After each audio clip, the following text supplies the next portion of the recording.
नमस्कार, मैं हूं जायरा और स्वागत है आपका हमारी इस खास पेशकश में। आज हम बात करेंगे स्वास्थ्य सेवाओं पर खड़े होते सवालों की, सिसकते और बेबस सिस्टम की। देश को आजाद हुए 75 साल हो गए। इस दौरान भारत ने काफी तरक्की भी की, लेकिन स्वास्थ्य सेवाओं की बात करें तो कोरोना काल के बाद भी स्वास्थ्य सिस्टम में उस तरह का सुधार नहीं हुआ जो होना चाहिए था। आज भी स्वास्थ्य सिस्टम निरीह है, बेदम साबित हो रहा है। स्वास्थ्य सिस्टम का क्या हाल है, इसकी ताजा मिसाल सामने आई है छत्तीसगढ़ के सरगुजा से। छत्तीसगढ़ के सरगुजा में मानवता को शर्मसार करने वाला मामला सामने आया। सरकारी अस्पताल में 7 साल की बच्ची की मौत हो गई। बेटी का शव ले जाने के लिए पिता एम्बुलेंस मांगता रहा। जब नहीं मिली तो कंधे पर शव लेकर 10 किलोमीटर पैदल घर पहुंचा। दरअसल पूरा मामला लखनपुर ब्लॉक का है। ग्राम अमदला के रहने वाले ईश्वर दास की बेटी की तबीयत 2 दिन से खराब थी। उसे बुखार आ रहा था। इस पर परिजन उसे इलाज के लिए सामुदायिक स्वास्थ्य केंद्र लखनपुर लेकर पहुंचे और भर्ती करा दिया। इलाज के दौरान बच्ची ने दम तोड़ दिया। शव ले जाने के लिए अस्पताल प्रबंधन से एम्बुलेंस की मांग की गई, लेकिन काफी देर इंतजार के बाद भी नहीं मिली। इसके बाद शहर की सड़कों पर विचलित कर देने वाली तस्वीर सामने आई। पिता ने अपने कंधे पर ही बेटी के शव को उठाया और करीब 10 किलोमीटर पैदल चल अपने घर पहुंचे। बच्ची के पिता ईश्वर दास ने बताया कि उन्होंने शव वहन करने के लिए अस्पताल प्रबंधन से कहा था, लेकिन वे आनाकानी करते रहे। वहीं उन्होंने ये भी आरोप लगाया कि नर्स ने उनकी बेटी को गलत इंजेक्शन दे दिया। इसके बाद उसकी नाक से खून बहने लगा और मौत हो गई। इस घटना के सामने आने के बाद स्वास्थ्य मंत्री टीएस सिंहदेव ने कहा है कि यह विचलित करने वाली तस्वीर सामने आई है, जहां एक व्यक्ति द्वारा कंधे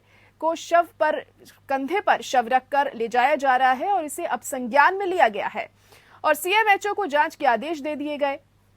उन्होंने कहा कि एम्बुलेंस आने में देर हुई थी। बताया कि सभी सामुदायिक स्वास्थ्य केंद्र में शव वाहन की व्यवस्था के लिए कवायद तेज की जाएगी, जिससे इस तरह की घटना दोबारा देखने को ना मिले। इस घटना में स्वास्थ्य मंत्री के बयान के बाद सीएमएचओ ने block medical officer doctor PS Kerketta को उनके पद से हटा दिया है। उन्हें भेजे गए नोटिस में कहा गया कि बच्ची के परिजनों को एम्बुलेंस नहीं उपलब्ध कराकर उन्होंने अपने कार्य में घोर लापरवाही की। सरगुजा ही नहीं, देश के दूसरे इलाकों से भी ऐसी तस्वीरें सामने आती हैं। अब सवाल यह है कि आजादी के इतने साल बाद भी स्वास्थ्य सिस्टम इतना लचर क्यों है? क्यों मानवता बार बार शर्मसार होती है? आखिर सिस्टम कहां चूक जाता है और तस्वीर बदलने के लिए क्या कदम उठाने की जरूरत है? करेंगे पड़ताल विशेषज्ञों के साथ। आखिर क्या वजह है जो आज स्वास्थ्य सिस्टम की ये स्थिति है? आजादी को इतना वक्त गुजर चुका है, उसके बावजूद भी लोग इन तरह के हालातों का सामना करने को मजबूर हैं। आखिर कहां कमी है, कहां चूक है?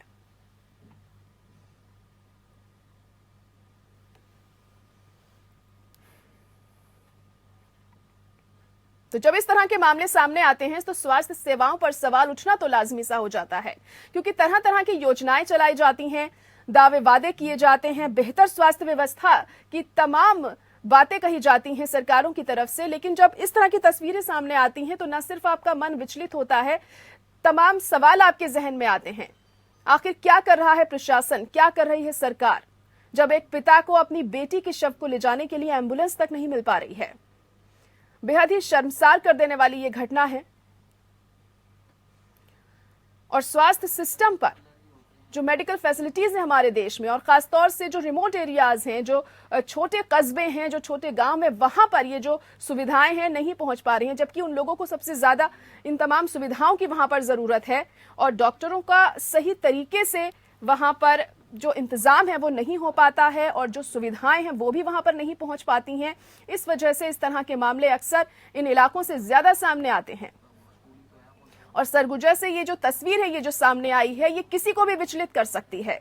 एक बेबस पिता को अपनी बच्ची का शव ले जाने के लिए एम्बुलेंस तक नसीब नहीं हो पाई।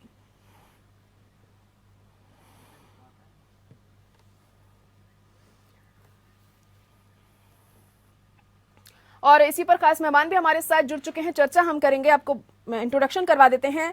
दीपक दुबे हमारे साथ कांग्रेस से जुड़ चुके हैं। इसके अलावा रमाकांत मिश्रा जी हमारे साथ बीजेपी से जुड़ गए हैं। डॉक्टर अंशुमन कुमार जी भी हमारे साथ जुड़ चुके हैं, सीनियर डॉक्टर हैं धर्मशिला हॉस्पिटल से। तो सबसे पहले रमाकांत मिश्रा जी, आपके पास ही आना चाहूंगी। ये जो तस्वीर है विचलित कर सकती है। एक पिता है जिसे अपनी बेटी का शव ले जाने के लिए एम्बुलेंस तक नसीब नहीं हुई, और ये सिर्फ एक जगह की बात नहीं है, ये तो सिर्फ एक महज एक वाकया है। इस तरह की तस्वीरें हम आए दिन देखते हैं, जहां लोग स्वास्थ्य सेवाओं सही ना होने पर तमाम दिक्कतों का सामना करते हैं, और आए दिन इस तरह के जो मसले हैं वो देखते हैं, और खासतौर पे जो रिमोट एरियाज हैं वहां पर इस तरह की तस्वीरें ज्यादा सामने आती हैं और इस तरह के मामले देखने को अक्सर मिलते हैं। क्या बड़ी वजह आप मानते हैं, क्यों अब तक हमारे देश में स्वास्थ्य सेवाओं को लेकर बेहतर तरीके से इंतजाम नहीं किया गया है? जयराज, और एक चीज स्पष्ट नजर आ रही है, दृष्टिया जो देख रहे हैं, इसमें बिल्कुल विभाग की लापरवाही है कि आपके इंफ्रास्ट्रक्चर के बावजूद भी आप में संवेदनशीलता कहीं नहीं आप लाए। अपनी जिम्मेदारियों को समझने के लिए आप इसको कहीं से बाजार से खरीदने की चीज नहीं है। न ही संवेदनशीलता आपको बाजार से आपको खरीद करके मिलेगी। ये संवेदनशीलता अपने आप में जगानी पड़ती है। मैं राज्य सरकार का, ठीक है, राज्य सरकार का मैं पूरा दोष नहीं अगर देख रहा हूँ, लेकिन स्वास्थ्य विभाग की बिल्कुल लापरवाही है। आप देखिए, एक बच्ची की मौत हो जाती है और वो भी गलत इंजेक्शन। जहां तक पहली रिपोर्ट में जैसे अभी आ रहा है, चूंकि जांच का विषय है, जो प्रथम ये लगता है जो कि कोई गलत इंजेक्शन किसी सेविका नर्स द्वारा दिया गया और उसके बाद बच्ची की मौत हो जाती है। उसके बाद एम्बुलेंस न मिलना, ये स्वास्थ्य विभाग की खरी लापरवाही नजर आ रही है। आज अगर मान लीजिए एम्बुलेंस की वहां पर अनुपलब्धता थी, तो वहां पर आप व्यक्तिगत वाहन से, डॉक्टर अपने व्यक्तिगत वाहन से या कोई स्टाफ वहां पर व्यक्तिगत वाहन से उस सबको घर पर छोड़ सकता था। लेकिन ये संवेदनशीलता कहीं बाजार से थोड़ी खरीद करके मिलेगी। ये होती है राज्य सरकार जब खुद संवेदनशील हो, तब जाकर के स्वास्थ्य विभाग या किसी भी डिपार्टमेंट में आप देखेंगे जो वो सारी जिम्मेदारियां और संवेदनशीलता नजर आती है। लेकिन राज्य सरकार खुद ही लापरवाह है। आज छत्तीसगढ़ की बात कर लें या राजस्थान की बात कर लें, आज ठीक है, आरोप प्रत्यारोप का दौर चलता है, लेकिन इससे तो जो सुविधा होनी चाहिए, जो जनता को सुविधा मिलनी चाहिए, वो तो नहीं मिल पाएगी। हमारा एक ही चीज कहने का मतलब है, ये लापरवाही बिल्कुल नजर आ रही है स्वास्थ्य विभाग की, और ये प्रथम दृष्टिया ही नजर आ रही है। और यहाँ पर न कुछ तो कम से कम टीएस साहब जो हैं, जो स्वास्थ्य मंत्री हैं, उन्होंने कहा है जो एम्बुलेंस आने में देरी हो गई, लेकिन वहां पर जिस तरह से थी, क्योंकि गार्जियन जो वहां पर जो बच्ची के जो पिता हैं, उन्होंने कहा है जो कि नहीं आनाकानी कर रहे थे, जो कि भाई सबको ले जाने के लिए वहां पर एम्बुलेंस की ये नहीं थी, जो अनुपलब्धता की ही बात थी। वहां पर या लेट हो रहा था या देर हो रही थी वहां पर आने में, लेकिन ये कह रहे थे जो कि प्रशासन ही वहां पर, जहाँ स्वास्थ्य विभाग को जो वहां पर स्टाफ थे, वही लापरवाही दिखा रहे थे, जो कि आनाकानी कर रहे थे। और ये सचमुच में बहुत ही संवेदनशील है।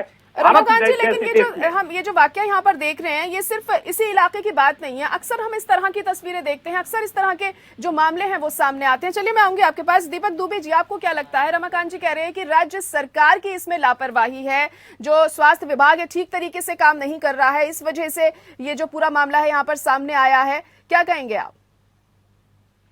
देखिए, सबसे बड़ी बात, ये जो घटना है बहुत हृदय विदारक है। किसी को भी नहीं लग रहा है। निश्चित रूप से जो भी लापरवाही वहां पर हुई है, उस पर जांच के आदेश सरकार के द्वारा दिए गए हैं, और ऐसी घटना दोबारा ना हो, इसको लेकर सरकार सजग भी है। जरूर वहां पर एम्बुलेंस पहुंचने में लेट हुआ और बच्ची के पिता को कंधे में शव लेकर जाना पड़ा। ये बहुत स्वयं को ही नहीं बल्कि समाज को बहुत विचलित कर देने वाली घटना है।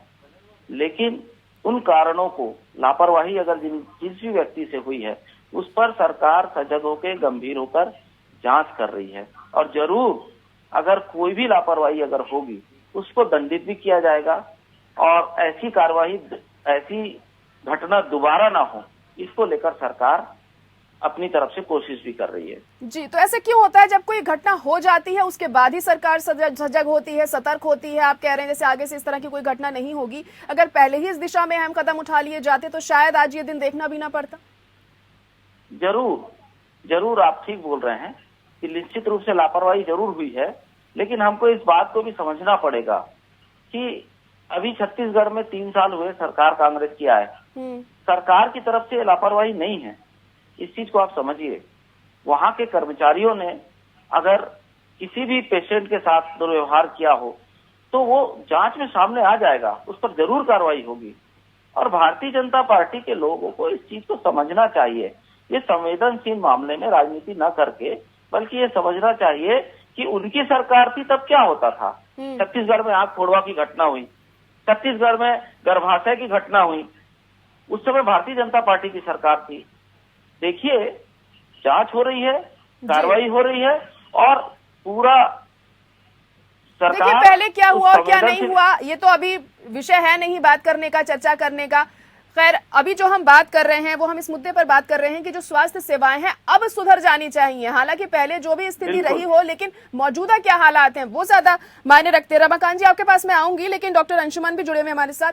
डॉक्टर अंशुमन, आपको क्या लगता है ये जो घटना यहाँ पर सामने आई है, इस पर आप क्या कहेंगे? आखिर किसकी लापरवाही आपको यहाँ पर लगती है और किस तरह से बेहतर कदम अब आगे उठाने चाहिए जो इस तरह के मामले सामने ना आए? क्योंकि स्वास्थ्य सेवाएं सुचारू रूप से चलना बहुत ज्यादा महत्वपूर्ण हो जाता है और खासतौर से जो छोटी जगह है वहां पर हम इस तरह के केसेस अक्सर देखते हैं।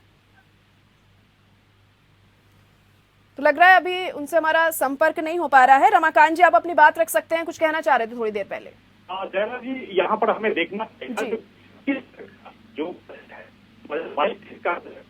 उसमें 1,04,000 करोड़ है, जिसमें हेल्थ की जहाँ तक बात है, हेल्थ सेक्टर में इनका 6465 करोड़ रुपए इन्होंने एलोकेट किया हुआ है।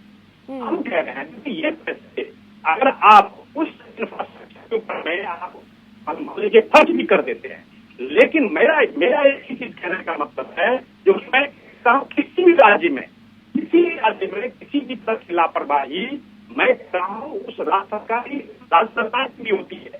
यहाँ पर स्वास्थ्य ने ये कहा है, उसने ये कहा है कि एम्बुलेंस आने में होगी। मेरा एक ही प्रश्न है, एक ही पॉइंट है, दीपक जी के को सम्मान करते हुए ये नहीं कह रहा हूँ कि पूरा ये जांच का विषय है, ठीक है, तो आ जाएगा। मुझे ये भी पता चला है कि वहाँ के तो सस्पेंड भी हो चुके हैं, कुछ ऐसा भी हमने सुना है अभी। लेकिन मैं कह रहा हूँ क्योंकि ये किसी तरह की लापरवाही वहाँ पर परिवार जैसे आरोप लगा रहा है, जो कि पहले तो उन्होंने स्वास्थ्य का जो वहाँ पर जो केंद्र था उसने एम्बुलेंस देने में ही आनाकानी की। ये चीज आना चाहिए सामने में, ये चीज सामने में आनी चाहिए। मैं कह रहा हूँ जो कि यहाँ पर वहाँ पर स्वास्थ्य मंत्री इस चीज को डिफेंड करने की कोशिश कर रहे हैं, नेगलेक्ट हो गई और यहाँ पर आनाकानी हो गई। ये सारे जो आप इतना बड़ा लाते हैं, करते हैं, उसके बावजूद भी मैं कह रहा हूँ संवेदनशील होना भी एक बहुत बड़ी बात है। और किसी का भी 25 आज रमाकांत जी, देखिए, लेकिन केंद्र की तरफ से भी तो तमाम योजनाएं चलाई जाती हैं स्वास्थ्य सिस्टम जो है उसे बेहतर करने के लिए। तो क्या लगता है, क्या राज्यों तक वो नहीं पहुंच पा रहा है जो इस तरह की घटनाएं सामने आती हैं?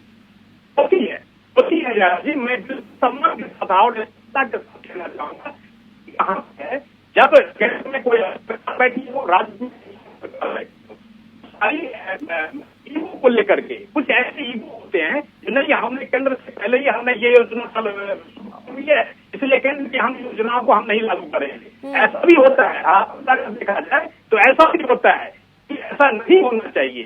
केंद्र की योजना को आप लागू कीजिए, राज्य की तरफ से लागू करें, जो जनता के लिए बेहतर सुविधा होनी चाहिए। जी आप तो बिल्कुल सही है, सही कह रहे हैं आप। बहुत महत्वपूर्ण यहाँ पर हो जाता है वो जो योजनाएं उन्हें किस तरीके से सुचारू रूप से लागू किया जाना चाहिए और लोगों को उनका फायदा पहुंचे, ये सबसे महत्वपूर्ण होता है। यहाँ पर डॉक्टर अंशुमन भी जुड़ चुके हैं। डॉक्टर अंशुमन, आप क्या कहेंगे इस घटना को लेकर? जो स्वास्थ्य सेवाएं जो हैं हमारे देश में और खासतौर से जो गांवों की अगर हम बात करें, रिमोट एरियाज की बात करें, वहां पर सही तरीके से नहीं पहुंच पाती हैं, और इस घटना को लेकर आप क्या कहेंगे? आखिर किसकी लापरवाही आपके हिसाब से है ये?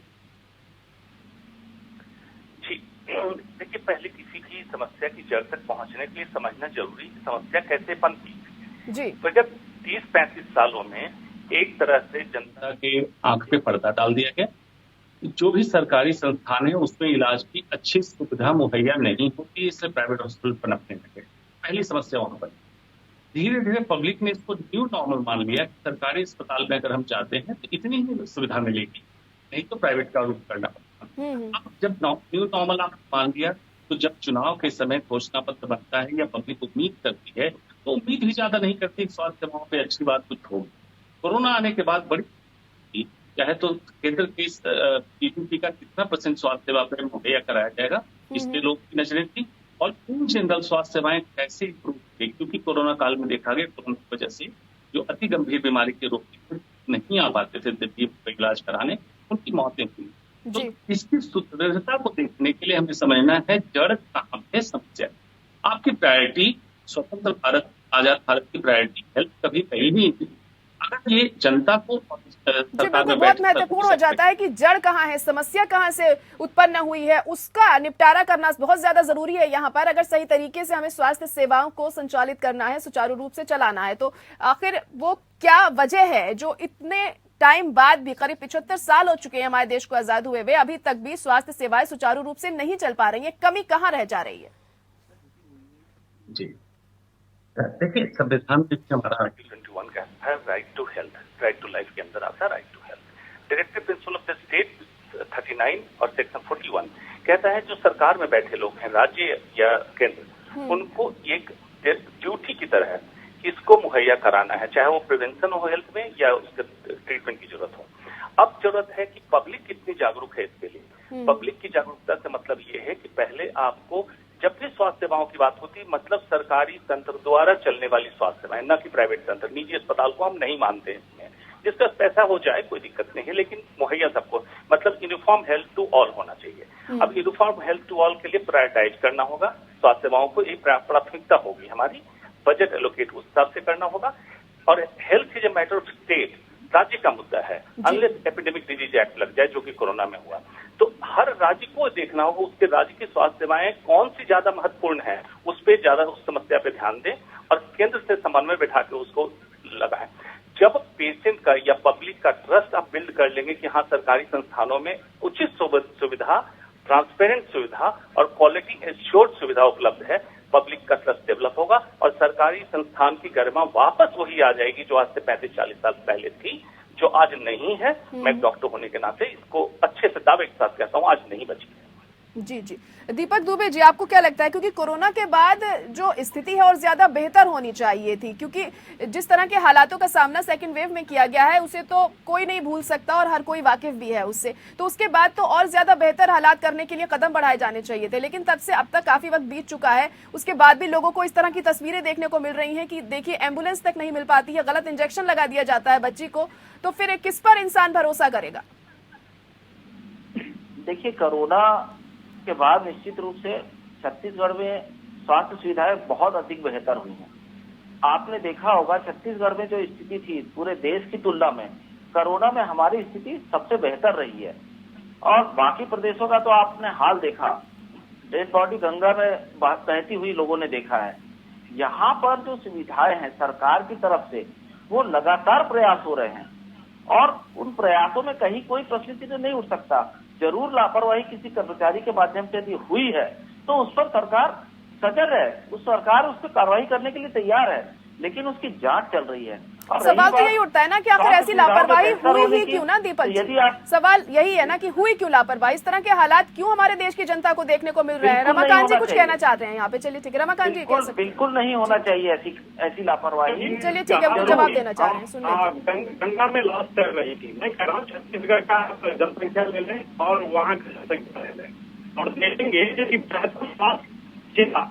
और अगर देखा जाए तो जो मुख्यमंत्री ने जिस तरह से जिस तरह से जनता का ख्याल रखा, ये आप जो छत्तीसगढ़ की तुलना कर रहे हैं उत्तर प्रदेश से, मैं कह रहा हूँ छत्तीसगढ़ में अभी जो लापरवाही हुई है इसमें स्वास्थ्य मंत्री को आगे आकर माफी मांगनी चाहिए। और जहाँ तक बात जरा थोड़ा सा जी ने बहुत अच्छा डिस्कशन है यहाँ पर, लेकिन मैं एक जोड़ना चाहता हूँ जो कि और रूरल अभी भी आप बहुत डिफरेंस है। आप जो वहाँ पर सुविधा की जहाँ पर बात होती है वहाँ पर आप देखेंगे तो ये दोनों में बहुत जगह बहुत है डिफरेंस है। यही डिफरेंस खत्म करने की जरूरत है यहाँ पे, तो ये डिफरेंस नहीं होना चाहिए। आप ग्रामीण इलाकों की बात कर लें या शहरी इलाकों की बात करें तो निश्चित तौर पर वहाँ पर अगर तुलनात्मक अध्ययन करेंगे तो बहुत ही डिफरेंस है और यही डिफरेंस खत्म होनी चाहिए। तो आज जो लापरवाही हुई है यहाँ पर बिल्कुल स्वास्थ्य विभाग की अकर्मण्यता और स्वास्थ्य विभाग की जो यहाँ पर कर्मचारी उनकी असंवेदनशीलता ये बिल्कुल दिखाती है और ऐसा आप ये नहीं, बताइए, देखिए रमाकांत जी, जो अहम बात यहाँ पर ये ग्रामीणों और शहरी इलाकों में जो स्वास्थ्य सेवाएं हैं उनमें हम फर्क तो देखते ही हैं, भले ही वो कोई भी राज्य क्यों ना हो। और यहाँ स्थिति हर जगह ऐसी ही देखने को मिलती है। आप चाहे उत्तर प्रदेश की बात कर लें, अब छत्तीसगढ़ की बात कर लें, राजस्थान की बात कर लें, आप कहीं की भी बात कर लें, जो गांव वाले इलाके होते हैं वहां पर ये स्थिति हर जगह देखने को मिलती है। दीपक दुबे जी, क्या कहेंगे आप इस पर कि आप इस पर क्या काम करेंगे इसको बेहतर बनाने के लिए? देखिए, बेहतर बनाने की सुविधाएं लगातार चल रही है। ये भारतीय जनता पार्टी के प्रवक्ता जी को इस चीज को समझना चाहिए। स्वास्थ्य मंत्री से इस्तीफा मांग रहे हैं, इनसे आप पूछिए कि अमर अग्रवाल जी ने उस वक्त इस्तीफा दिया था क्या, जब गर्भाशय का कांड हुआ था, जब कमीशन खोरी के चक्कर में घटना के लिए माफी तो मांगिए, आप पहले इस घटना के लिए माफी तो मांगिए। आपकी सरकार के मुख्यमंत्री रमन सिंह ने माफी मांगिए, उनकी विधानसभा में उन्होंने माफी मांगी, बिल्कुल। और समय बात करिए, आप कैसे समझ में नहीं आ रही है, दिखाती है, माफी मांगिए आप। रमाकांत जी, आप अपनी बात पूरी रखने दीजिए, फिर आप अपनी बात रखिएगा। कहिए दीपक जी। देखिए, ये माफी मांगने की बात करते हैं, ये अपने गिरेबान में झांक के देखे, ये आरोप और प्रत्यारोप करने वाली बात नहीं है। निश्चित रूप से कर्मचारी से जो लापरवाही हुई है गंभीर मामला है और सरकार संवेदनशील है और संवेदनशीलता का परिचय भी देने वाली है। आप इनसे ये पूछिए कि बराबर स्वास्थ्य सुविधाओं को लेकर बोल रहे हैं। देश में क्या हाल है? मध्य प्रदेश में हमने देखा, कोरोना के समय हमने पूरे देश में हाल देखा भारतीय जनता पार्टी शासित सरकारों में। छत्तीसगढ़ का ये हाल देखिए, मुख्यमंत्री रमन सिंह की विधानसभा में आंख फोड़वा कांड हुआ था, कमीशन खोरी के चक्कर में यहाँ पे गर्भाशय कांड हुआ है, पूरा प्रदेश व्यापी आंदोलन हुआ है। ना तो इनकी सरकार ने माफी मांगी, ना इनके मुख्यमंत्री ने माफी मांगे, बल्कि अमर अग्रवाल जो स्वास्थ्य मंत्री थे उनकी विधानसभा में ये घटना हुई। चलिए ठीक है रमाकांत जी, अपनी बात रखिए, अभी समय की भी कमी है मेरे पास। ठीक है रमाकांत जी, कहिए। दीपक जी, आपकी सरकार है, पिछले सरकार ने उसके पीछे जाना ही नहीं है। मैं तो ये कह रहा हूँ, आप कभी सरकार है और सरकार है, जी आप अपने जिम्मेदारियां समझनी चाहिए, जिम्मेदारी और संवेदनशीलता दिखानी चाहिए। चलिए ठीक है रमाकांत जी। अंशुमान जी, एक आखिरी सवाल आपसे। चलिए ठीक है, अभी समय की कमी है मेरे पास। रमाकांत जी, अंशुमान जी, एक आखिरी सवाल कि आगे हमें ऐसी क्या रणनीति बनानी चाहिए जो ग्रामीण इलाकों में भी सही तरीके से जो स्वास्थ्य सेवाएं हैं वो पहुंच पाए? बिल्कुल 2 लाइन में जवाब देता हूँ। राजनीति को आप स्वस्थ नहीं कर सकते हैं, इसलिए राजनीति को स्वास्थ्य से हटाइए और स्वास्थ्य से राजनीति मुक्त कर दीजिए, पहली बात। दूसरी बात, स्टैंडर्ड ऑपरेटिंग प्रोसीजर, एसओपी कहते हैं मेडिकल में, ये एसओपी आपको तैयार करके एक्सक्यूशन मतलब सच्चाई के ग्राउंड रियलिटी पे उतारना पड़ेगा कि कोई भी स्वास्थ्य सेवा मुहैया कैसे कराएंगे जिसमें इस तरह की घटना दोबारा आपको देखना ना पड़े। स्ट्रॉन्ग स्ट्रिंजेंट एसओपी बना के स्वास्थ्य सेवाओं को निर्धारित कीजिए। और मैं आखिरी दोहा से बताता हूँ, सचिव वैद्य गुरु तीन जो ये बोले भय आस, राज धर्म तन तीन करी हो वे गही नाश। तो वैद्य जो सलाहकार इनके रहते हैं सरकार में, उनसे मैं गुजारिश करूंगा कि इनको अच्छा लगाने के लिए आप झूठ ना बोलें, वो करें जो देश हित में हो। जी बिल्कुल, बहुत महत्वपूर्ण बात कही आपने। बहुत शुक्रिया आप सभी का हमारे साथ जुड़ने के लिए। तो अब देखना होगा कि आगे क्या कुछ अहम कदम उठाए जाते हैं स्वास्थ्य सेवाओं को बेहतर करने के लिए और क्या कुछ रणनीति आगे बनाई जाती है कि शहरों के साथ साथ ग्रामीण इलाकों में भी बेहतर स्वास्थ्य सुविधा पहुंचाई जा सके। और जो छत्तीसगढ़ का ये मामला हमने देखा है, आगे से इस तरह के केसेस सामने ना आए जो तस्वीर इतनी ज्यादा विचलित करती हो। और इसी के साथ हमारी इस खास पेशकश में इतना ही। मुझे दीजिए इजाजत, नमस्कार।